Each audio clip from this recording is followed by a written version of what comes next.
हमारे अंदर आध्यात्मिकता में कहते हैं डुअलिटी रहती है, हम दो पट के जीवन जीते हैं।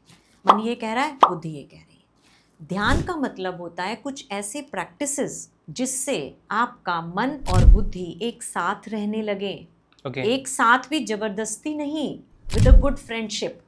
भाई मेरा मन थका है, मैं हाथ जोड़ के कह रही हूँ कि आप मेरे मन को ठीक करो, यही तो प्रार्थना है। जैसे हम प्रार्थना करते हैं, जो हमारी सोसाइटी में चलती है, जो मैं कराता भी हूँ अपने योग में, अस्तो माया सद्गमय, तमसो माया ज्योतिर्गमय, मृत्योर्मा अमृतम गमय। वो एक अल्टीमेट है, लेकिन हमारी जो स्टार्टिंग है वो होती तो यहीं से है, लेकिन हम धीरे धीरे कहाँ ले आते हैं।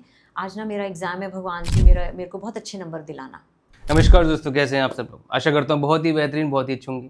कोई अपने घर पे, कोई बागान में या तूफान में या चाय की दुकान पे इस वीडियो को देख रहा होगा। इस वीडियो से कुछ सीख रहा होगा, सीख के अपनी लाइफ में इंप्लीमेंट करके अपनी लाइफ को सुंदर बना रहा होगा। आज शख्सियत, आज जो गेस्ट हमारे साथ हैं, वो माइक्रोबायोलॉजी में पढ़ाई की उन्होंने, और कई पढ़ाई की उन्होंने, और MSc इन स्पिरिचुअल वेलनेस, जो कि नाम मैंने भी नहीं सुना, तो उसमें उन्होंने पढ़ाई की हुई। तो इस स्पिरिचुअलिटी के बारे में, इस स्पिरिचुअलिटी से साइंस की तरफ जाने में हमें आज बात करनी है कि कैसे स्पिरिचुअल यही नहीं है कि भगवान की पूजा करो, भगवान की पूजा करो, भगवान की ही पूजा करो और आप किसी का नमन करते रहो। कैसे स्पिरिचुअलिटी में से हम साइंस को निकाल सकते हैं और साइंस आपके कैसे इस्तेमाल में आ सकती है और आपकी लाइफ को कैसे बढ़िया कर सकती है। तो अगर आपको इसके बारे में कोई क्वेश्चन है, प्री क्वेश्चन है, तो प्लीज़ अभी कमेंट करके ज़रूर बताएं और वीडियो को लास्ट तक, एंड तक देखें, जिससे आपको लास्ट में कुछ सीक्रेट मिलेगा। तो thank you so much ma'am for coming the show. नमस्कारम। Thank you so much Rahul. नमस्कार, ओम शांति। Thank you so much ma'am. Thank you ma'am. मैं थोड़ी सी छोटी सी आपकी अपनी जर्नी बताइए। छोटी सी आपने माइक्रोबायोलॉजी की है आपने, उसके बाद आपने स्पिरिचुअलिटी में MSc की, BA MA और भी चीज़ें की। यस। कैसी रही जर्नी मैम आपकी? एक्चुअली हर एक की जर्नी जो है बिफोर मैरिज और आफ्टर मैरिज की होती है। तो what ever you said about me की MSc in microbiology, that was before marriage. When I got married I did MA BEd and in 2010 I should say कि spirituality से मेरा रूबरू हुई मैं, कि ये भी हमारे लाइफ का एक पहलू है। लेकिन धीरे धीरे जैसे जैसे मैंने इसके और गहराई में मैं जाती गई, तो मैंने देखा ये पहलू नहीं है, बल्कि हमारे लाइफ का ये कोर है। तो अगर कोर किसी का स्पिरिचुअलिटी है, आध्यात्मिकता है, तो वो अपने आप ही फिर उसके अंदर से एक डिवाइन सेल्फ इमर्ज होने लग जाता है। तो वो जो डिवाइन सेल्फ होता है ना, वो उसको अपने लिए भी सेलिब्रेट करता है और जो उसके कांटेक्ट में आता है वो भी उसको सेलिब्रेट करता है। तो एक ये ब्यूटीफुल लाइफ हो जाती है, जहाँ पे हर्डल्स भी आती हैं, ऐसा नहीं है, लेकिन वो हर्डल्स आपको, जैसे कहावत है ना, पहाड़ राई और राई रुई जैसा लगता है। तो जब मैंने देखा कि ये चीज़ इतनी हेल्पफुल है, तो भाई इसको भी एजुकेशन लेवल पे क्यों ना किया जाए। तो then in 2015 around I did BSc and MSc in spiritual health and counseling. So that was a turning point to me. Ma'am, that was a turning point for me also right now कि MSc in spirituality भी होती है। Yeah. मुझे नहीं पता था। Yes. शायद कई दर्शकों को भी नहीं पता होगा इस बारे में। That was from Annamalai university, correspondence से ही था। एंड ब्रह्मा कुमारी संस्था से मैं जुड़ी थी 2010 में। तो वहीं से मुझे पता चला कि we can do online counselling course, and that is not professional one, but as a सेवा you can use it. Okay. So today I won't say that I'm a professional counselor, in the sense कि I am not supposed to have a certificate कि भी मैं कहीं office खोल के बैठ जाऊँ और मैं काउंसलर हूँ और मैं उससे अर्निंग कर रही हूँ। लेकिन जो ये कोर्स है, ये हमें एक सटल अर्निंग कराता है, दुआओं का खाता आपका बढ़ाता है। दुआओं का खाता? या because it's a free of cost सेवा। तो any age, any time, online भी है, ऑफलाइन भी रहता है। So now it's I should say the core of my life to help people to come out of mental illness, not the physical one. Exactly. Yeah.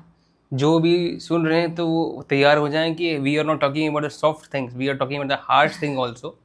और सीधी सीधी बातें की जाएगी, सीधी सीधी चीज़ें की जाएंगी, जिससे आपको समझ में आए कि स्पिरिचुअलिटी और साइंस के बीच में कितना तालमेल है और कितनी दूरी है, और क्या लेयर है, क्या नहीं है। तो we will not talk about this कि सर अच्छा है, सब बढ़िया है। We will talk about the reality and truth. वो खोल के बात करेंगे उसके ऊपर। बिल्कुल that is a requirement of time. Because problem क्या हो रही है कि जो हम जानते हैं, जिसको हम कहते हैं कि मैं जानता हूँ, उसको हम जानते ही नहीं है। उसको हम जानने के एक लेयर से ढकते जा रहे हैं, and we always say I am right. लेकिन ये आई एम राइट के नीचे हम कितने रॉन्ग हो चुके हैं, ये हमें खुद ही नहीं पता है। आई एम राइट के चक्कर में कितना गड़ा बढ़ चुका है अपना ईगो का। यस, ईगो का। So definitely we'll go in depth and we come out with reality of the life कि कैसे spirituality हमारे life में it's not a choice at this time. It's a compulsory cup of tea for everyone in the morning, you know. It is a compulsory cup of tea for everyone. Do you everyone. think that आप अगर आप ऐसे समझते हो please ये जरूर लिखें. Yes. I want the engagement of the people कि मतलब वो भी समझे. Sure, That's why. तो अभी ये हम क्वेश्चन की फहरिस्त स्टार्ट करते हैं. Sure. जिसके अंदर हम ये परत और हार्श थिंग से मतलब उसके बिल्कुल कोर में जाके और बिल्कुल सवाल जवाब करके अच्छी तरीके से हार्श वे से निकालेंगे पूरी तरीके से. तो पहला क्वेश्चन मेरा ये है कि आपको लगता है कि अध्यात्म और विज्ञान आपस में जुड़े हैं, स्पिरिचुअलिटी एंड साइंस? तो फर्स्ट ऑफ ऑल तो हमें ये समझना पड़ेगा कि हम स्पिरिचुअलिटी किसे समझते हैं और एग्जैक्टली स्पिरिचुअलिटी है क्या. तो देखिए हिंदी में इसको आध्यात्मिकता कहा जाता है. तो आध्यात्मिकता का अर्थ ये होता है कि आप अपने मन को अधिक से अधिक जानें. Okay. It's a science of your mental part of your अस्तित्व. तो आप अपने मन को जब जानेंगे ही नहीं तो वो तो पुराने ऑटो मोड पे ही काम करता रहेगा ना. आप जानेंगे तो उसको ठीक कर पाएंगे. आपको पता ही नहीं है कि वो बीमार है, आप उसको लिंगर ऑन कर रहे हैं, वो बिना रेस्ट लिए नेक्स्ट डे फिर काम में बिजी हो जा रहा है. तो आध्यात्मिकता एक किस्म से हमारे भीतर बैठे जो हमारा सब्जेक्टिव सेल्फ है, जिसको हम मैं कहते हैं, उसकी साइंस है. तो ये क्या है ये जो मूर्ति पूजा और की पूजा की हमने, इसकी पूजा की हमने, इसको बिलीव रखा, ऐसा बिलीव रखा, लोग बिना जाने साइंस पूजा करे जा रहे हैं, चढ़ावा चढ़ाए जा रहे हैं, उनसे मिलते जा रहे हैं. yes. तो how they get to know the science? उनको कैसे क्या मिल रहा है? वो सोचते हैं दुआ से हमें काम मिल जाएगा या तो भगवान हमें देगा कि हम आपको सॉरी किसी की मतलब भावना में को नहीं, हमें बिल्कुल नहीं राहुल, हमें कोई ठेस नहीं पहुंचानी है. बस हम कि हमें निकालना कि ये साइंस कैसे है इसके अंदर. जब नमस्कार कर रहे हैं, हम धन्यवाद कर रहे हैं, हम उससे आभार प्रकट कर रहे हैं, हम ये पूजा करे जा रहे हैं, हम दिए जलाए जा रहे हैं या हम इबादत कर रहे हैं, कुछ भी कर रहे हैं. डेफिनेटली. तो इसमें साइंस कैसे बता सकते हैं हम इसमें? हाँ जी. देखिए हमें साइंस और स्पिरिचुअलिटी को फिर से मैं कहूँगी समझने के लिए पहले खुद को थोड़ा सा समझना होगा. okay. हमारा जो सेल्फ होता है उसमें दो पार्ट होते हैं, एक सब्जेक्टिव एक ऑब्जेक्टिव. okay. अब इन टर्म्स को हम कैसे समझेंगे? अगर हम कहते हैं कि मैं बॉडी हूँ, ये ऑब्जेक्टिव है. okay. लेकिन मैं बॉडी के अंदर कोई आदत हूँ, जैसे कोई कहे मैं तो ऐसा ही हूँ, तो ये जो मैं जो ऐसा ही हूँ ना, ये सब्जेक्ट है आपके अंदर, क्योंकि ये आपका जिसको हम ईगो कहते हैं. क्योंकि ये आपको दिख थोड़ा ही ना रहा है, ये तो अंदर है ना आपके, और उसको लेकर आप अपना पूरा जीवन जी रहे हैं. लेकिन आप उस सब्जेक्ट को जानने की तो कोशिश नहीं कर रहे ना. तो क्या हो रहा है कि हम बॉडी बनकर भगवान को भी बॉडी लेवल पर ले आए हैं. अगर मैं शरीर हूँ तो कोई शरीर ही मुझे फायदा देगा, तो मैंने उस शरीर की मूर्ति बना दी और उसमें बहुत डिवाइन कैरेक्टर डाल दिए. नो डाउट मूर्ति आर वेरी ब्यूटीफुल, उसमें कोई दो राय नहीं है. लेकिन क्या आपके ऑब्जेक्ट को उस मूर्ति से कुछ चाहिए या आपके सब्जेक्ट को चाहिए?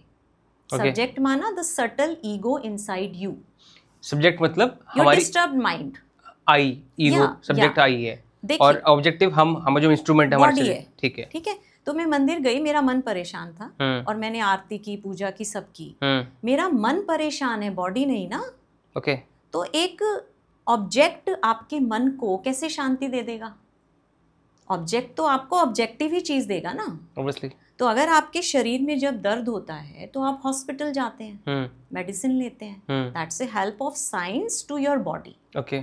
लेकिन आपके अंदर जो ईगो बैठी है, जो आपका सेल्फ है, जो दुखी है, उसका इलाज तो ना तो हॉस्पिटल में हो सकता है ना मंदिर में हो सकता है. तो उसका इलाज फिर कौन करेगा? बात तो यहाँ आती है. अब कोई कहे ठीक है हम मंदिर नहीं जाएंगे, फिर हमारा मन कैसे शांत होगा?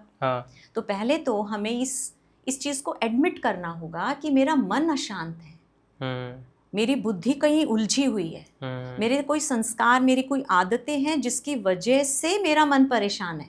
तो यानी मुझे अपनी आदतें बदलनी है ना. तो आदतें बदलने के लिए तो फिर मुझे अपने आदतों को जानना पड़ेगा कि किस मार्जिन तक मैं उनको बदल सकता हूँ या बदल सकती हूँ और किस मार्जिन तक नहीं बदल सकती हूँ. तो इसका मतलब मुझे अपने सब्जेक्टिव सेल्फ की नॉलेज चाहिए, जिसको हम सिंपल भाषा में कहते हैं आत्मज्ञान. Psychology. The psychology you can say, right. तो जब मुझे अपने मन की नॉलेज हो जाती है तो मैं अपने मन पे थोड़ा काम कर सकता हूँ, और उसके लिए मुझे कहीं जाने की ज़रूरत नहीं है, क्योंकि जितना मैं अपने मन को जानता हूँ उतना तो कोई भी नहीं जानता। अभी हम बैठे हैं, आपके मन को आप जानते हैं ना, मैं तो नहीं जानूंगी, मेरे मन को मैं जानती हूँ। तो अगर मेरा मन किसी बात से दुखी है तो उस बात के गहराई में कौन जाएगा? मेरा मन जाएगा ना, और उसको जितना वो चेंज कर सकता है वो करेगा, नहीं कर सकता वो एक्सेप्ट करेगा, और अगर वो ना चेंज कर सकता ना एक्सेप्ट कर सकता तो वो उस बात से थोड़ा किनारा करेगा। लेकिन ये डिसीजन लेने वाले को अकल तो होनी चाहिए। तो वो अकल हमें स्पिरिचुअलिटी देती है। तो हम गलत जगह जाके भिड़ेंगे नहीं, अपनी ही आदतों के कारण हम दूसरे पर उंगली नहीं उठाएंगे कि इनके कारण ऐसा हुआ, परिस्थिति ऐसी थी इसलिए ऐसा हो गया। कोई परिस्थिति, कोई दूसरा इंसान आपको कुछ भी करने के लिए कंपेल नहीं कर सकता अनटिल एंड अनलेस आपका मन कमज़ोर है, जो कि दूसरे की बातों में आ जाता है, जो कि परिस्थितियों का गुलाम बन जाता है। राइट।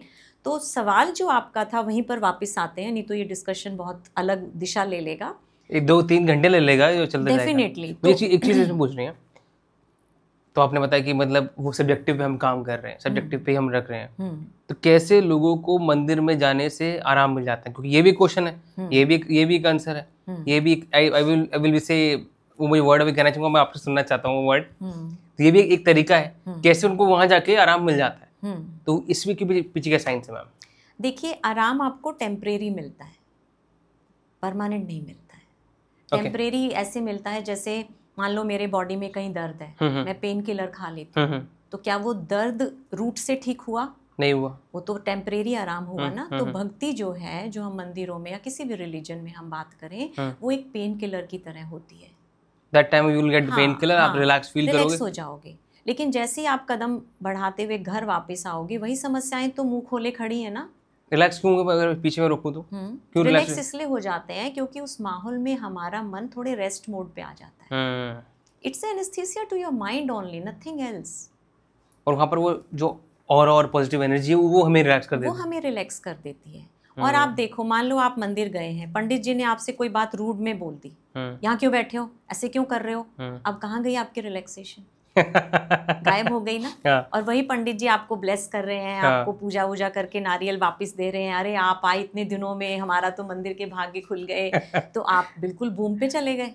तो ये ईगो सेल्फ ही तो है जो अपना सम्मान लेकर खुश हो रही है। सब्जेक्टिव को आप उठा रहे हो। यस, सब्जेक्टिव को आप गलत तरीके से रिलैक्सेशन दे रहे हो। रिलैक्सेशन उसको चाहिए, इसमें कोई दोराई नहीं है, लेकिन ऐसी रिलैक्सेशन जो एक तो टेम्परेरी है और एक दूसरे पर डिपेंड है, ऐसी रिलैक्सेशन आपको ज्यादा समय तक फायदा नहीं देगी ना।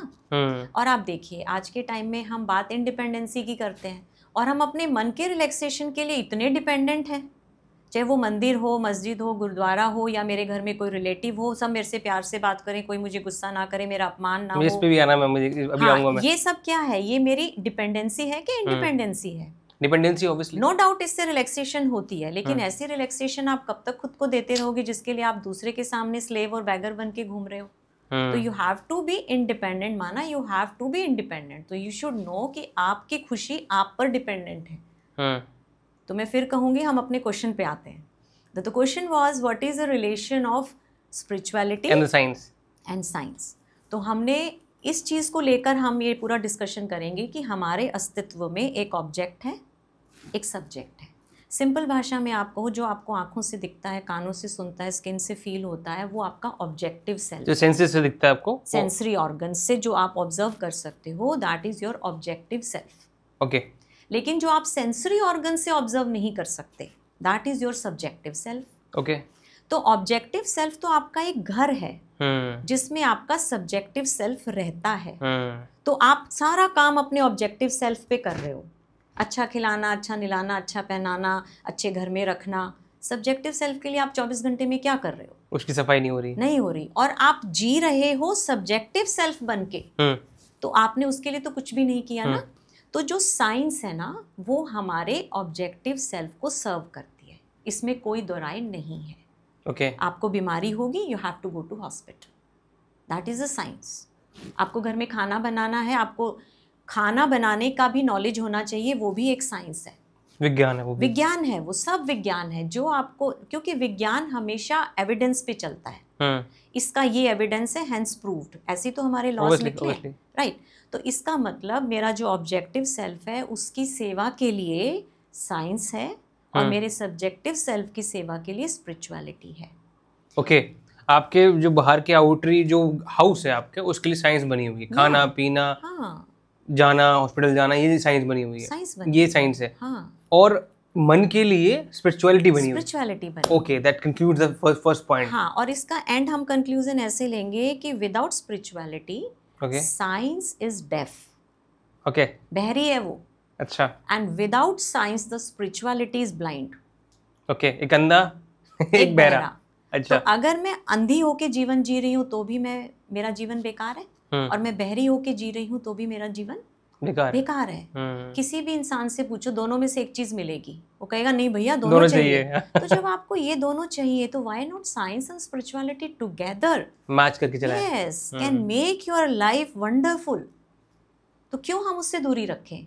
Okay, I got the point ma'am. क्यों उससे दूरी रखें, और साइंस एंड स्पिरिचुअलिटी साथ साथ चलती है। सब्जेक्टिव ऑब्जेक्टिव की बात की, हाँ जी, घर की और मन की बात की हमने। यस, एक बहरे की और एक अंधे की बात की। अगर एक दोनों ऐसे साथ में चल सकते, अकेले नहीं चल सकते, नहीं चल सकते। अब हमें अपने बीच में बात की इंडिपेंडेंसी की बात की थी।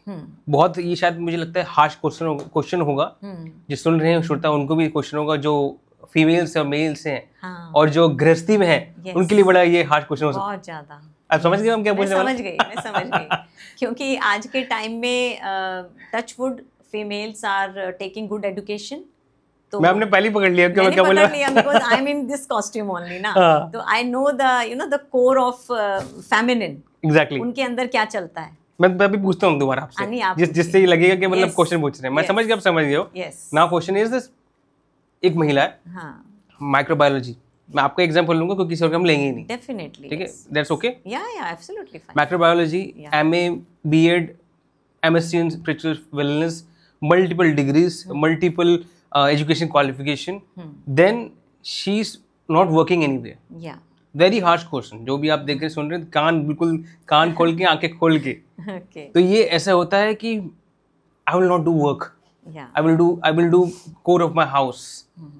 ऐसी मेंटल एबिलिटी, माइंडसेट क्या है मैम इसके अंदर? ये क्या माइंडसेट है, कैसे कर सकते हैं, ये क्या इसको हम मानेंगे हम?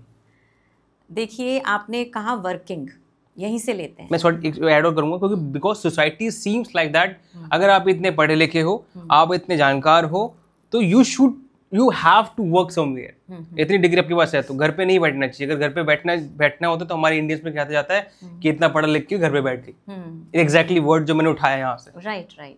तो अब इस पे हम बात करते हैं, व्हाट इज द माइंडसेट। या तो मैं वर्किंग वर्ड से निकालती हूँ इस चीज को। आपने कहा वर्किंग, यस एग्जैक्टली। तो हमें ऐसा लगता है कि life should be on working mode always. Working, कर्म करते रहो, दैट इज लाइफ। कर्म प्रधान जीवन। हाँ, कर्म प्रधान जीवन, वाह। या ये बहुत वाइब्रेंट सा वर्ड है, लेकिन हम इसी को जी रहे हैं। और जो नहीं जीता उसे हम आलस्य से भरा हुआ, लेथार्जिक है, इसको कुछ नहीं करना, सारे दिन पड़ा रहता है, क्योंकि पड़ा रहना भी एक कर्म ही है। चलो उस पे तो हम कभी और आएंगे। जो सुन रहे हैं वो पढ़े ना रहे। नहीं, नॉट इन दैट सेंस, वो अलग चीज है, तो इसलिए यहाँ नहीं उसको लेंगे। ठीक है। तो देखिए, एक हमारा लाइफ में होता है वर्किंग और एक होता है डूइंग। दोनों में डिफरेंस है, आप बताएं। एक वर्किंग है, डूइंग। मुझे मैंने इस पे कभी ध्यान नहीं दिया। मैं तभी आपके साथ माइंडसेट में पूछ रहा हूँ कि वर्किंग एंड डूइंग। प्लीज आप मुझे इलैबोरेट कीजिए। देखिए, जैसे कोई मशीन है, आप उसमें कुछ भी इनपुट डालते हैं, वो आपको कुछ आउटपुट देती है। चाहे वो कंप्यूटर की प्रोग्रामिंग हो, चाहे वो ब्रेड मेकिंग फैक्ट्री हो। आपने रो आटा डाला, उसने आपको ब्रेड बना के दिया। क्या वो वर्किंग है या डूइंग है? Machine is working. Machine working, automatic system ने डाल रखा है, एक प्रोग्रामिंग डाल रखी है, ऑटोमेटिक चल रहा है ना। हम तो बीइंग है ना, हम तो चेतन है, हमारे में जान है, कॉन्शियसनेस है। तो हम अपने लाइफ को वर्किंग क्यों बना रहे हैं? हमारी लाइफ तो डूइंग होना चाहिए ना। डूइंग का मतलब क्या होता है कि मैं कॉन्शियसली निर्णय लेकर कुछ कर रही हूँ, इंटेंशनली कर रही हूँ। तो ठीक है, समाज ने ये कहा कि भाई लेडी को पढ़ा लिखा होके घर नहीं बैठना चाहिए। मैंने ऐसे सोचा, ये कौन सा समाज है जो ऐसा कह रहा है? और क्या ये समाज की बात मेरे को अपने जीवन में लानी है? तो मैंने देखा कि जब मैं अगर इसको अपने जीवन में लेकर आती हूँ तो मैं वो कमाकर घर में लाऊंगी जो ऑलरेडी मेरे घर में है, राइट।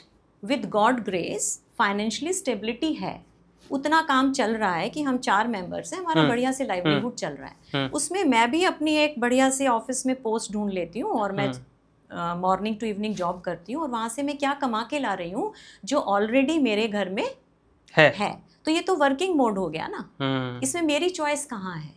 ये तो समाज ने मुझे बोला कि भाई आपने पढ़ा है तो यू हैव टू वर्क। अच्छा, प्रोग्रामिंग कर दी गई है, वो कंडीशनिंग कर दी है, कंडीशनिंग है।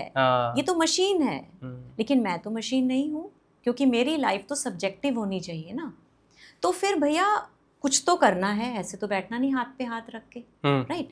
तो फिर देखा कि घर में जो टचवुड बच्चे हैं, मैं इनको ट्यूशन फ्री लाइफ देती हूँ। तो मैंने देखा कि 12th स्टैंडर्ड तक I was the tutor to both of them. उनको कभी ट्यूशंस की खास जरूरत नहीं पड़ी, खुद के बच्चे, ठीक है। उसके बाद लगा कुछ समय फ्री है तो मैं फ्री ऑफ कॉस्ट भी पढ़ाई कराती रहती हूँ। वो चलता रहता है, कंटिन्यूएशन में नहीं चलता, क्योंकि आज के टाइम में जो पुअर क्लास बच्चे हैं वही कंटिन्यूटी नहीं रखते हैं। Obviously. आपको 10 मिले, आपने पढ़ाया, वो महीने बाद गायब हो जाएंगे, फिर आपको 10 और ढूंढने पड़ेंगे। तो वो एक मेरा प्रोसेसिंग है जो चलता रहता है, जैसे जैसे मुझे ड्रामा या कहीं जीवन मौका देता है। तो क्या वो वर्किंग है? नहीं, वो डूइंग है। वर्किंग तब होती जब मैं किसी से अप्रोच लगा के किसी गवर्नमेंट स्कूल में जॉब पकड़ लेती। तो मैं सोचती मेरी पेंशन हो जाएगी, मेरा बुढ़ापा सिक्योर हो जाएगा, तो मैं तो पढ़ी लिखी हूँ, बीएड एमएड किया है। ऐसे मैंने अपनी फैमिली में भी देखा है। मैं एक कॉमन माइंडसेट है मैम, कॉमन माइंडसेट है। इसको ही हम जानना चाहते हैं, इस पे क्या हम बात कर सकते हैं, हाँ, इसमें क्या हम इसको निचोड़ सकते हैं। यस। तो अगर मैं कहती हूँ किसी सिस्टर को, किसी लेडी को अगर घर में फाइनेंशियली कमी नजर आती है कि भाई काम नहीं चल रहा, तो प्लीज आप जॉब करें। That is your doing, because आपने देखा कि भाई स्टेबिलिटी नहीं है, I need some more money to have a good livelihood. तो ठीक है, आप अपने हस्बैंड के साथ जॉब कर रहे हो, that won't be working, because that will come out from your choice of necessity. Doing, आप intentionally, that is your doing. तो हमेशा हमें ये ध्यान रखना चाहिए, चाहे हम पढ़े लिखे हैं या नहीं पढ़े लिखे हैं, बात ये आती है कि आपने जो पढ़ाई की उसका बेस्ट यूटिलाइजेशन क्या कर सकते हो। That is your on decision. और दूसरा, अगर आपके घर में कहीं फाइनेंशियली कमी है तो you have to go out, you have to earn money, लेकिन खुद को वर्किंग मोड पे लाने के लिए आप प्लीज अर्निंग ना करें, दुनिया को दिखाने के लिए कि भैया मैं इतनी पढ़ी लिखी हूँ, मैं इस पोस्ट पे बैठी हूँ। You are just wasting your time, because आपके पास बहुत सुंदर टाइम है जिससे आप ना सिर्फ अपना लेकिन अपनों के लिए भी बहुत कुछ कर सकते हो। बट दे फील, इस बात में मैं आपको कहना चाहूँगा, प्लीज अभी उजागर कर बात को। फीमेल्स फील्स बिकॉज कंडीशनिंग ऐसी हो गई है, जिनको पता लगे कि ऐसे बोला जा रहा है, फीमेल फील, और समाज भी उनको दिखाता है कि अगर आप घर पे बैठे हो तो आप कुछ नहीं कर रहे हो, आप घर बैठ क्या कर रहे हो, क्या बोलते हैं, कमाया क्या एक नॉर्मल लैंग्वेज होती है, क्या कमाई किया आपने घर बैठ के, क्या किया आपने। तो उनको भी ऐसा लगता है कि हाँ सही, हमने क्या कमाई की, कमाई इज द रिजल्ट, पैसे आएंगे तभी कुछ माना जाएगा, वरना हमारा वर्क नील माना जाएगा। बट इससे उससे 20 गुना ज्यादा काम चलता है घर पे। If they are not there, जो बाहर जा रहा है वो भी काम नहीं कर पाएगा। आई वांट दैट कि आप उस पर उजागर करें कुछ। देखिए, लेडी अगर पढ़ी लिखी है, जॉब नहीं करती है, लेकिन वो घर में सिर्फ घर की वर्किंग करती है, तो अगेन बात तो वहीं आ गई ना। आप घर में रह के डूइंग पे शिफ्ट लें। डूइंग क्या होती है? आप इंटेंशनली सटल सब्जेक्टिव के लिए कुछ कर रहे हो। तो आपको उस कोर्स से ही समझना पड़ेगा वर्किंग और डूइंग को। अगर आप ऑब्जेक्टिव के लिए कुछ कमा रहे हो, that is your working. And if you are doing anything, if you are intentionally doing something for your subjective, that is your doing. तो सब्जेक्टिव, मान लो एक लेडी है जो बहुत पढ़ी लिखी है, मान लो मेरा ही ले लो, मैं पढ़ी लिखी हूँ, घर में बैठी हूँ, और भैया किसी का एग्जाम्पल आजकल सूट नहीं करता ना लोगों को, तो let me be take my own example. That's a good thing ma'am, आप इस क्वेश्चन को पकड़ पा रहे हो, बता पा रहे हो और मैसेज दे पा रहे हो। या तो मैं घर पे हूँ और मुझे पढ़ाई आती है, और मतलब पढ़ा लिखा है, और मैं सोच पढ़ा लिखा नहीं हूँ, अच्छा पढ़ा लिखा है। अच्छा चलो, अच्छा पढ़ा लिखा है, और मैं एक सिनेरियो में हूँ जहाँ मेरे बच्चे, कोई एक 1st स्टैंडर्ड में, एक 7th में है, और मेरा दिमाग चल रहा है मुझे अर्न करना है, मुझे अर्न करना है। तो मैंने अपने सेल्फ को अटेंड किया, भैया तू अर्न करके क्या लाएगा? तू वही लाएगा जो तेरे हस्बैंड तुझे हर महीने दे रहा है। तो तुझे तो नीड नहीं है, और तू अगर 50,000 कमाएगी तो हस्बैंड तुझे 50,000 देने बंद कर देगा। तो फिर फायदा क्या? बात तो मनी है ना, मनी तो आ रहा है ना। मैं अपने केस में बात कर रही हूँ, जिनको नहीं मिल रहा है मैं फिर कहूंगी दे हैव टू, राइट लेकिन उनका वो डूइंग होगा क्योंकि उनको इंटेंशनली नज़र आता है कि तुम्हारे घर में धन की कमी है, यू हैव टू अर्न। अब मुझे लगा कि ठीक है 50 मुझे मंथली से मिलता है तो मैं इसकी सेविंग करती हूँ तो मैं अपने बच्चों की ट्यूशन्स की जगह मैं ही उनकी ट्यूटर बन जाती हूँ। तो मैं शाम में 2-2 घंटे दोनों को पढ़ा रही हूँ। ये भी तो मेरा क्या है, डूइंग है ना। लेकिन मैंने तो इसको अपने सेल्फ को बोला देखिए वर्किंग है, क्योंकि किसी की तो तुझे 50,000 तनख्वाह मिल रही है नहीं तो कौन आगे तुझे 50,000 की गड्डी रखेगा हाथ में। You are taking care of home, you are taking care of kids, their health, their wealth, their studies and everything. तो यू आर अर्निंग 50,000। तो I start taking that money of monthly expenditure not as a gift to me. I'm worth to that. Exactly. I'm worth to that. Because I am 24/7 on doing. Exactly. And 24/7 on doing. Why I'm emphasizing on doing? Because ladies ऐसी भी होती हैं जो घर के काम से खिचखिच करती हैं कि ये क्यों मैं ही हूँ। No, आप हो नहीं, ये आपकी चॉइस होनी चाहिए, ये आपकी चॉइस होनी चाहिए। हाँ उसमें आप हेल्पिंग हैंड लगा लो, कोई मेड रख लो, कोई कुक करने के लिए शेफ रख लो, दैट इज 50 में से आप उनको 5-5 हज़ार दे दो।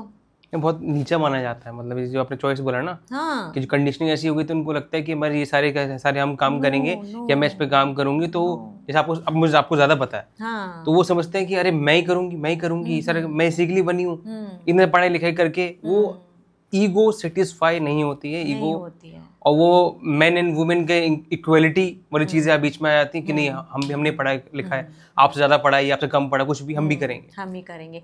दूसरा क्या होता है कि हम ये चीज़ हमारे लिए थोड़ी डाउनग्रेड क्यों हो जाती है, क्योंकि जब बच्चे बड़े होने लगते हैं, जब वो खुद अपना कोई काम कर सकते हैं, तब भी हम ही कर रहे हैं। अब आपकी ईगो हिट होने वाली है, तो आप घर का माहौल कुछ ऐसा बनाएं कि जैसे जैसे आपके बच्चे बड़े हो रहे हैं उनको इंडिपेंडेंट बनाएं उनके काम के लिए।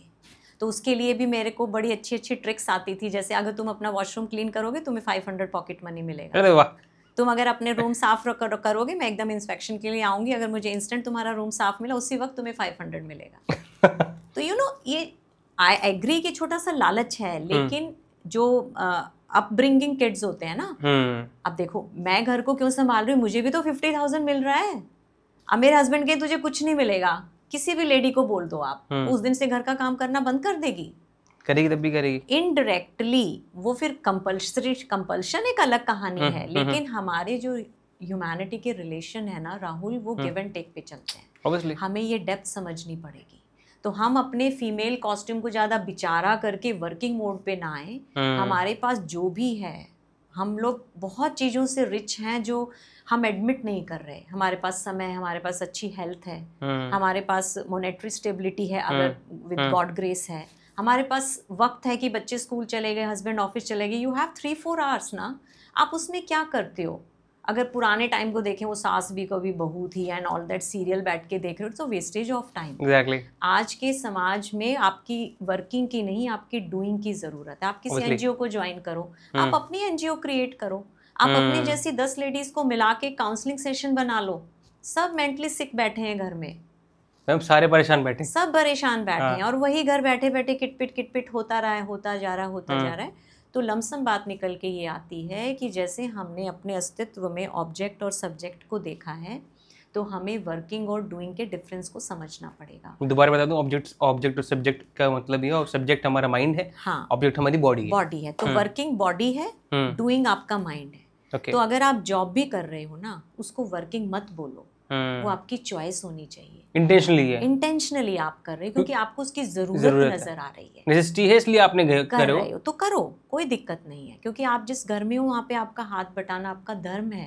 आप कैसे भागोगे उस सच्चाई से? कई लेडीज को मैंने देखा है, एडुकेटेड भी नहीं होती, लेकिन घर में अगर फाइनेंशियल वीकनेस है, पहले वो एडुकेशन लेती हैं, फिर वो जॉब भी करती हैं। No complaints because that is their doing style. एंड वो कभी ये नहीं कहती कि हम इससे जबरदस्ती की जा रही है। तो ऐसे लोग ऑफिस में भी तो कितने अच्छे से रहेंगे ना, नहीं तो ऑफिस में भी खिचपिच, घर में भी खिचपिच, कहीं समय ही नहीं दे रहे हो आप। तो आप एक वर्किंग मोड पे हो ना, एक ऑटो मोड पे हो, मशीन में इनपुट कुछ डाला, आउटपुट कुछ तो निकलेगा।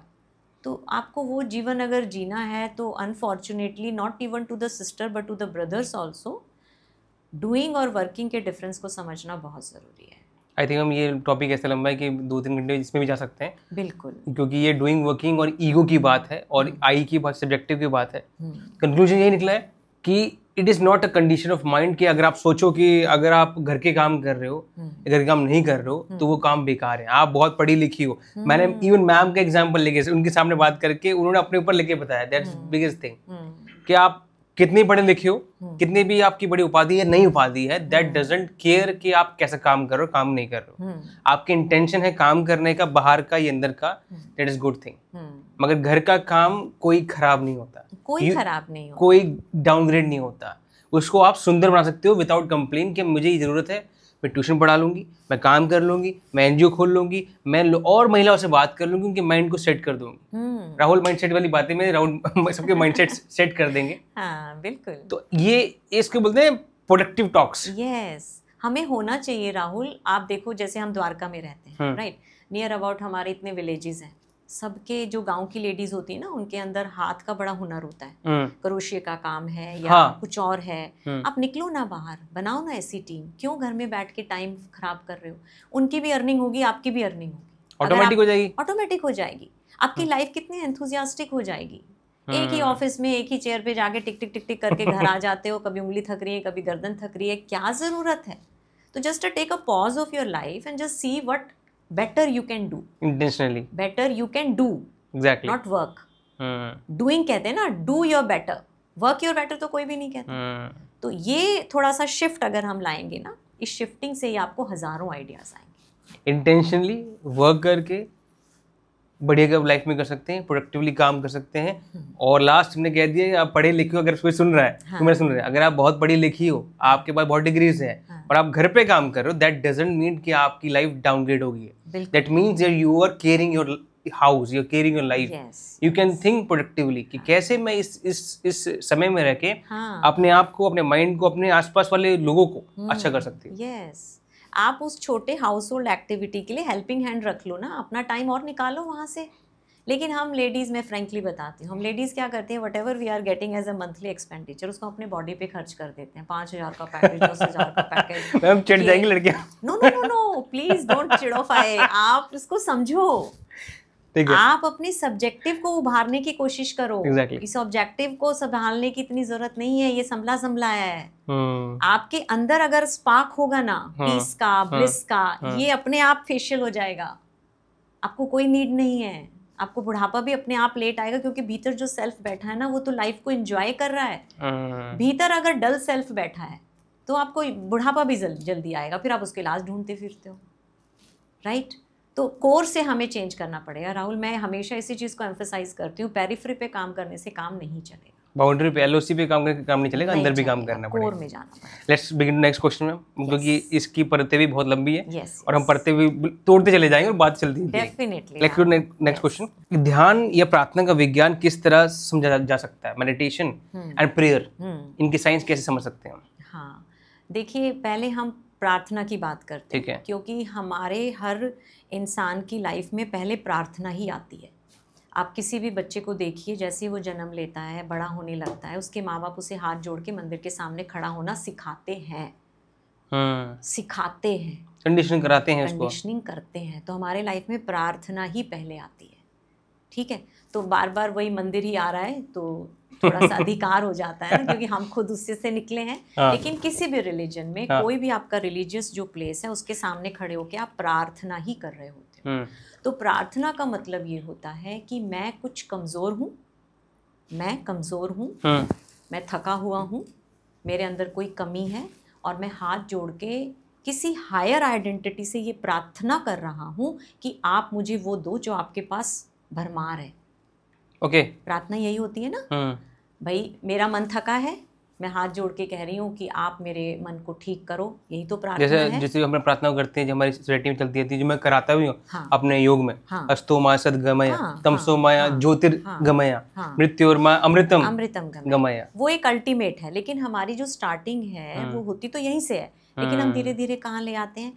आज ना मेरा एग्जाम है, भगवान जी मेरे को बहुत अच्छे नंबर दिलाना, राइट। आज मेरे को मेरी इंक्रीमेंट हो जाए। मैं लड़की की बात में कहूँ, आज वो पूजा आने वाली है, हाँ उससे मेरे को मिलवा देना और वो मेरे को पसंद कर ले ताकि मेरी लाइफ बन जाए भगवान जी, ठीक है। अब ये कहाँ आ गई, प्रार्थना शुरू तो वहीं से हुई थी। हाँ। अगर हम मंदिर और रिलीजन के कॉन्सेप्ट में डिटेल में जाएंगे ना, तो हमने प्रार्थना वहीं से शुरू की थी कि मेरे मन को शांति मिले, मेरा मन सुखी रहे। ओके। तभी तो हमारे सारे जितने संस्कृत के जो भी आपने बताया है, कोई भी आप ले लो, उसमें सब मन की शांति और सुख के लिए प्रार्थना है। एक्जेक्टली। लेकिन आज हमने उसको अपने शब्दावली में क्या बना दिया, जो आपने कहा, लड़की पट जाए, अच्छी शादी हो जाए, बच्चा लड़का पैदा हो जाए, घर अच्छा बन जाए, बैंक बैलेंस अच्छा हो जाए। कहाँ ले आए, सब्जेक्ट से ऑब्जेक्ट पे लिया है। क्यों ले आए? क्योंकि सामने ऑब्जेक्ट ही बैठा है। मंदिर में क्या है? मूर्त है। हालांकि ये इंटेलिजेंस एक्ट है हमारा, क्योंकि वो गलती थी बल्कि कि हम मंदिर की मूर्त से क्या मांग रहे थे, मन की शांति, वो तो दे ही नहीं रही थी। तो हमने कहा ये ऑब्जेक्टिव है तो ऑब्जेक्टिव तो देगी, चलो सब्जेक्टिव तो ये नहीं दे सकती, देगी, कम से कम काम तो देगी, लोग तो देगी, लोग तो देगी।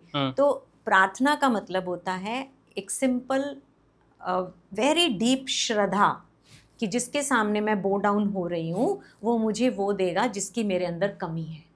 दैट इज़ प्रार्थना। ठीक है। अब जब हम ध्यान की बात करते हैं तो ध्यान का मतलब ये होता है कि नॉर्मली हर अस्तित्व का मन और बुद्धि दो दिशाओं में भाग रहा होता है। जैसे कि आपको सुबह उठना, एक सिंपल एग्जाम्पल, बच्चे को सुबह कॉलेज जाना है, उसकी बुद्धि क्या कहती है, उठ जा नहीं तो लेट हो जाएगा। मन क्या कहता है, कोई नहीं यार अगले अलार्म पे उठेंगे। तो दोनों साथ नहीं है ना। एग्जैक्टली। ये तो डेली का रूटीन है, डेली का, ये बेसिक बात है। इस बेसिक से लेकर और कितनी भी आप ऊंचाई की बात ले लो, हर जगह हमारा मन कुछ कह रहा है, बुद्धि कुछ कह रही है। तो हमारे अंदर आध्यात्मिकता में कहते हैं डुअलिटी रहती है, हम दो पट के जीवन जीते हैं। मन ये कह रहा है, बुद्धि ये कह रही है। ध्यान का मतलब होता है कुछ ऐसे प्रैक्टिसेस जिससे आपका मन और बुद्धि एक साथ रहने लगे। एक साथ भी जबरदस्ती नहीं, विद अ गुड फ्रेंडशिप। तो ध्यान में हम ये ध्यान रखेंगे कि जो मन कहे वो बुद्धि माने और जो बुद्धि कहे वो मन माने, राइट। लेकिन उसके लिए हमें स्पिरिचुअलिटी में अपने मन और बुद्धि को तो समझना पड़ेगा ना। अभी एक नॉर्मल मैंगो पीपल है, उसको तो ये पता ही नहीं कि उसके अंदर मन अलग है और बुद्धि अलग है। इसलिए हम माइंड को हिंदी में बुद्धि भी कह देते हैं, ऑब्वियसली कह देते हैं ना। लेकिन बुद्धि इंटेलेक्ट होता है, माइंड मन होता है। मन के अंदर विचार चलते हैं, पूरी एक सटल फैक्ट्री है हमारे अंदर।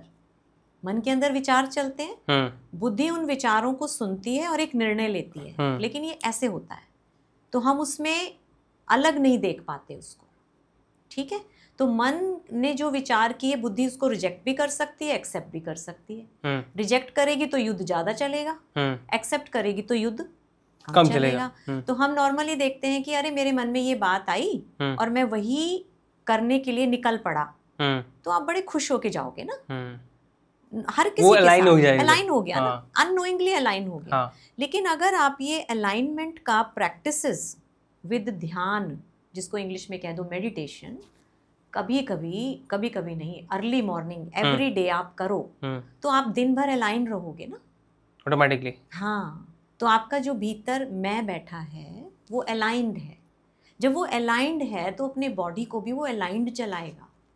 तो कहने का मतलब meditation gets aligned with your body, with mind, और आपके जो मन है और आपकी जो दूसरी सब्जेक्ट इनडायरेक्ट है, उसको मेल मिलाएगा। मेडिटेशन इज अ साइंस जिसके अंदर आपके चॉइस को प्लस ना करने को, दो तरीके की सब्जेक्टिव ऑब्जेक्टिव चीज़ें हमारी चल रही हैं। हमारा मन जो दो चीज़ को मतलब वो लड़ाई कर रहा है उससे कि जाऊं नहीं जाऊं, अरे नहीं जाता हूँ, अरे कर लेता हूँ, तो उसको अलाइन कर देगा। यस, ये ऐसा पावर है हमारे मेडिटेशन के पास। बिल्कुल बिल्कुल 100%।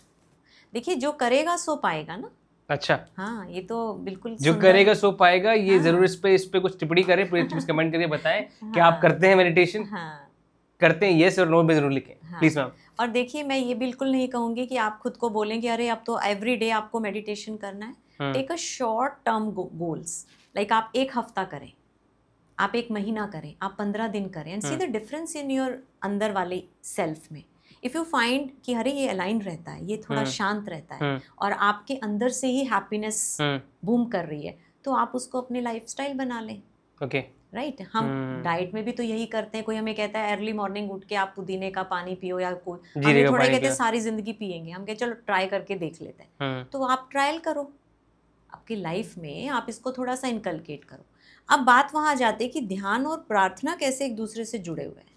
अब हमने ये समझा था कि प्रार्थना का मतलब होता है कि आपके अंदर कोई कमी है और आप किसी से उम्मीद करते हैं एक श्रद्धा के साथ कि वो कमी अगला बंदा आपकी पूरी करेगा, बंदा या मूर्ति या कोई रिलीजन, राइट? इसको कोई भी बिलीफ है, कोई भी बिलीफ, हाँ। तो ये आपका बिलीफ सिस्टम है कि आप किसी अपने हायर के सामने जब बो डाउन होते हो तो वो आपके मन की और तन की तमन्नाओं को पूरा करता है। ये प्रार्थना है एक सिंपल भाषा में। अब आपने ध्यान करके अपने अंदर ही एक ऐसा सेल्फ पैदा किया ना जो अलाइंड है। ओके। तो जब भी आप लो फील करोगे तो आप अपने भीतर ही प्रार्थना करोगे। किससे? उस अलाइंड सेल्फ से। क्योंकि आपने वो देख लिया कि आपके भीतर ही, सिंपल भाषा में क्या कहते हैं, आपके भीतर ही राम है, आपके भीतर ही रावण है। आपने अलाइन करके अपने भीतर के राम को जागृत कर दिया। अब जब जब आपके भीतर का रावण जागृत होगा तो वो राम के भीतर ही प्रार्थना कर लेगा।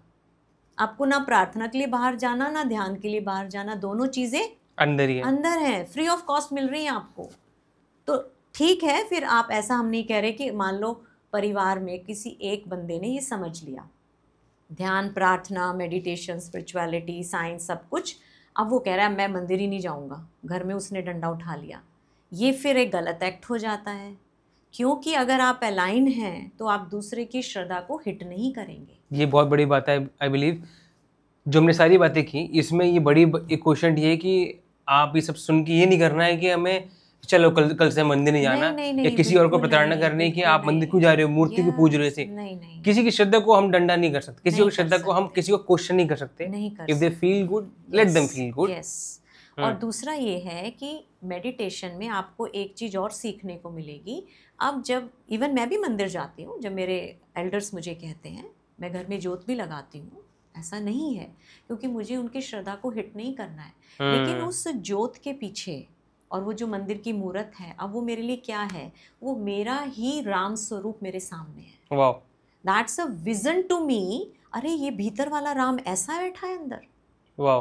और जो कमज़ोर है वो कौन है? ये जो मैं अभी, क्योंकि कमज़ोरी हर पल हमारे अंदर रहती है ना, तो मेरी जो कमज़ोरी है वो मेरे ही स्वरूप को सामने देख रही है। तो एक कितना सुंदर हमारे लिए विज़न बन जाता है। तो बेसिक लैंग्वेज में या बेसिक हम जो कहते हैं कि राम और रावण हमारे अंदर ही है, तो मुझे ऐसा लगता है कि अगर हम इसको भी समझ के जीवन जिए, यानी कि जो हम मानते हैं उसको थोड़ा जाने कि भाई राम कहाँ मेरे अंदर है, रावण कहाँ मेरे अंदर है, वो भी हमें ध्यान और प्रार्थना का एक सुंदर कोलैबोरेशन दिखा देगा।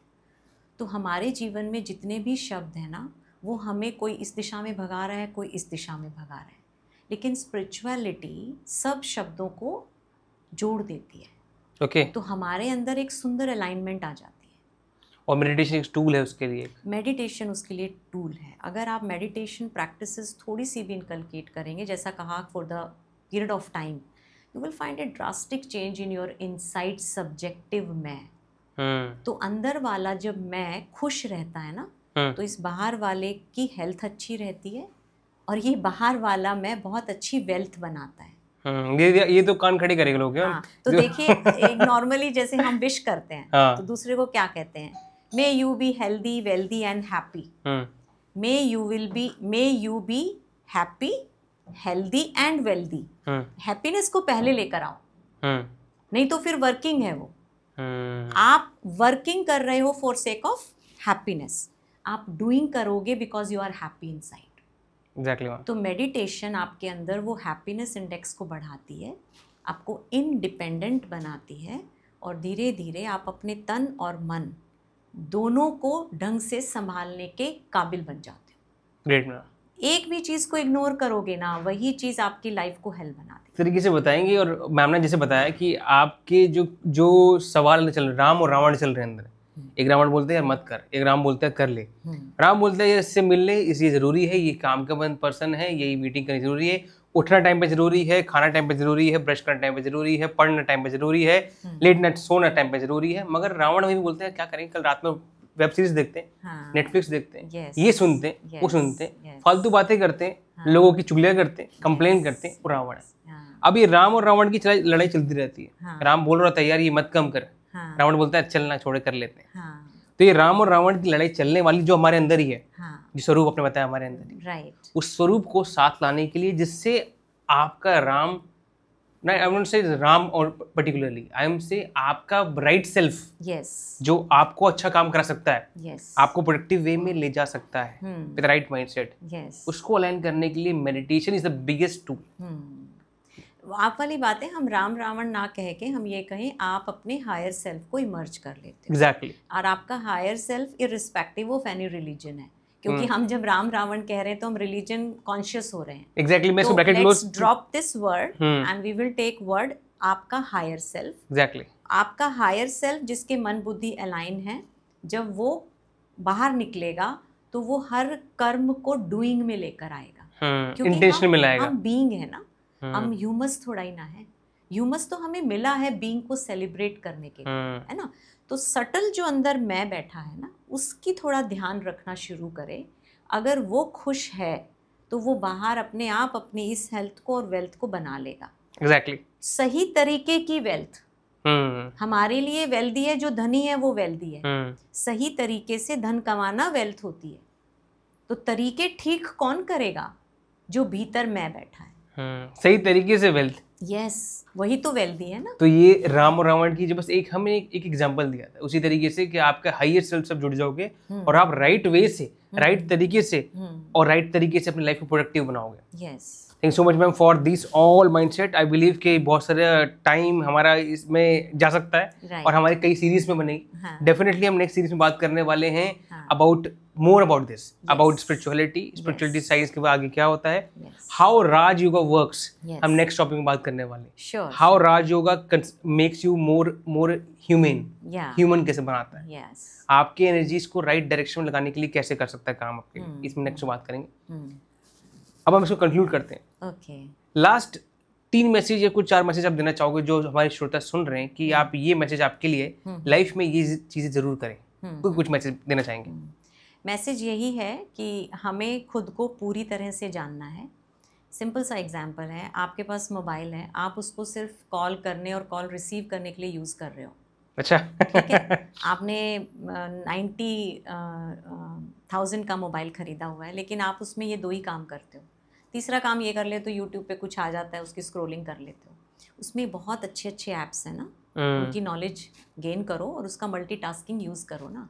तो ऐसे ये जो लाइफ है ना हमारी, ये बिलियनियर मनी की है। हम उसका बहुत पार्ट है, बिट ऑफ लाइफ जी रहे हैं।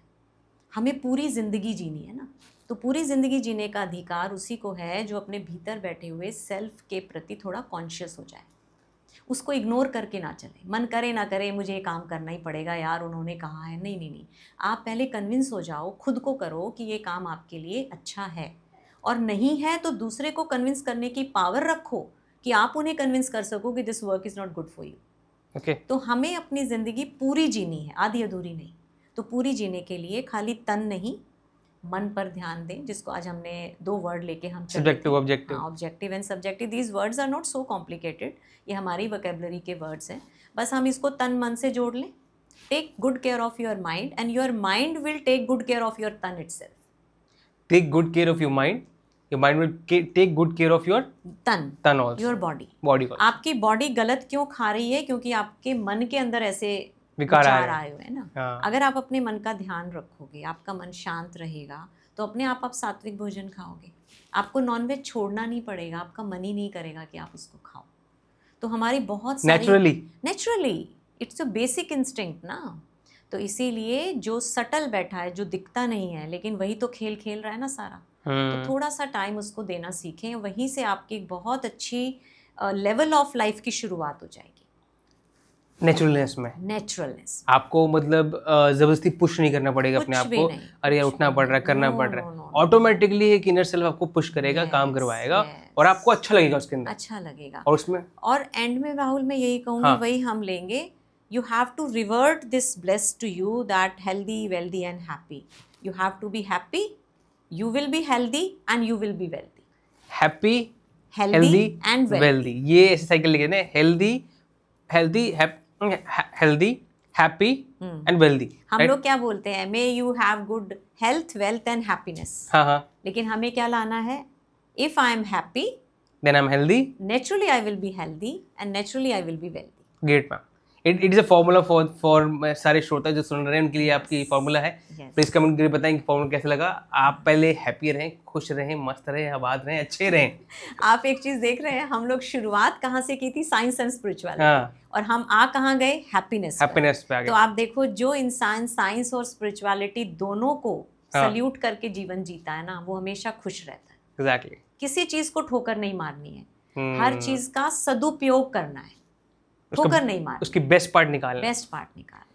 Healthy sorry happy, healthy Yes. Then wealthy. आपको ये इतना अच्छा फॉर्मूला दे दिया गया है। Yes. इसको इस्तेमाल कीजिए, लाइफ में इम्प्लीमेंट कीजिए। और हमने आज जो मैं कंक्लूड करूँ पूरे टॉपिक को, हाँ जी। हमने बात की साइंस ऑफ स्पिरिचुअलिटी, साइंस कैसे उसके अंदर ग्रॉस है। हमने बात की पूजा और प्रार्थना, ध्यान प्रार्थना और मेडिटेशन का क्या अंतर है, कैसे आप अपने सेल्फ को अलाइन करके अपने सारे प्रोडक्टिव काम करवा सकते हो। हमने बात की कि एक महिला जो कि बहुत पढ़ाकू है, पढ़ी हुई है और वो घर में बैठी हुई है, कंडीशनिंग कैसी है, उसको काम करना चाहिए नहीं करना चाहिए। अगर आपने नहीं देखा दोबारा देख लेना पीछे जाके। Yes. और इन सारी बातों में हमने जाना कि आपका एक सेल्फ होता है, एक तन होता है, एक मन होता है, सब्जेक्टिव ऑब्जेक्टिव। ऑब्जेक्टिव जो कि हमने कहा है वो है आपका तन, आपकी बॉडी, और सब्जेक्टिव आपका माइंड है, साइकोलॉजी। जो माइंडसेट की बातें हम कर रहे हैं, हो सकता है ये माइंडसेट की बातें आपके सब्जेक्टिव पे लगेगी और आपके माइंड को चेंज करके आप इसको इम्प्लीमेंट करके लाइफ में कुछ अच्छा कर सकते हो। तो इन सारी बातों को इम्प्लीमेंट करें, लाइफ में लेके आए और रेगुलर लेके आए, रिपीटिशन में लेके आए। और साथ में हम मॉर्निंग में योग सेशन करा रहे हैं, उसको ज्वाइन करें। उस योग सेशन से क्या होगा, आप इन सारी बातों को ग्रैब कर पाओगे। बिल्कुल। आप मानते हो मैं ये बात को? बिल्कुल। कि जब हम कोई एक्सरसाइज करते हैं तो ऑटोमेटिकली आप अच्छी बातों को पकड़ पाते हैं। बिल्कुल। तो मॉर्निंग में हमारी क्लासेस होती हैं, उसको ज्वाइन कीजिए, डेली उसको कीजिए, साथ में इन सारी बातों को सुनिए, अलाइन कीजिए, इम्प्लीमेंट करके अपनी लाइफ को चेंज कीजिए एंड ट्रांसफॉर्म कीजिए। Thank you so much ma'am. Thank you Rahul, and thank you to the viewers जो सुन रहे हैं, लिसनर्स। कैसा लगा मैम आपको? या it's truly a wonderful experience with you today. It's the first time I am with you and I have taken a small gesture for you on this starting, because good starting is always hard. Thank you so much ma'am. Thank you. Thank you so much.